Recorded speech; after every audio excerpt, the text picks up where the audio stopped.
ত্রিপুরা থেকে রাজ্যসভার আসনের জন্য প্রার্থী হিসেবে মনোনীত করার জন্য ভারতের যশস্বী প্রধানমন্ত্রী শ্রী নরেন্দ্র মোদীজি, কেন্দ্রীয় স্বরাষ্ট্রমন্ত্রী শ্রী অমিত শাহজি, ভারতীয় জনতা পার্টি রাষ্ট্রীয় সভাপতি তথা কেন্দ্রীয় স্বাস্থ্যমন্ত্রী শ্রী জেপি নাড্ডাজিকে আমি বিনম্র চিত্তে ধন্যবাদ জানাই। আমার উপর বিশ্বাস রেখে আমাকে এর যোগ্য মনে করার জন্য আমি সকলের নিকট চিরকৃতজ্ঞ থাকব। ভারতকে বিশ্বগুরু বানানোর লক্ষ্যে তথা আমাদের ত্রিপুরাকে এক ত্রিপুরা শ্রেষ্ঠ ত্রিপুরার রূপে গড়ার লক্ষ্যে মোদিজির দেওয়া মার্গদর্শনে আগামী দিন কাজ করে যাব। জীবনের শেষ মুহূর্ত পর্যন্ত ভারতীয় জনতা পার্টির জন্য কাজ করে যাব, এই আমার দৃঢ় সংকল্প। এভাবেই সামাজিক মাধ্যমে লিখেছেন সদ্য রাজ্যসভার মনোনীত প্রার্থী তথা ত্রিপুরার বিজেপির রাজ্য সভাপতি রাজীব ভট্টাচার্য।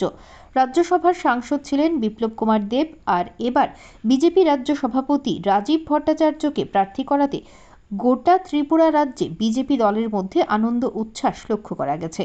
সব মিলিয়ে বলা যায়, রাজীব ভট্টাচার্যকে রাজ্যসভার প্রার্থী মনোনীত করাতে গোটা ত্রিপুরা রাজ্যে কর্মী সমর্থকদের মধ্যে খুশির হাওয়া বইছে। Bureau report, digital Tripura.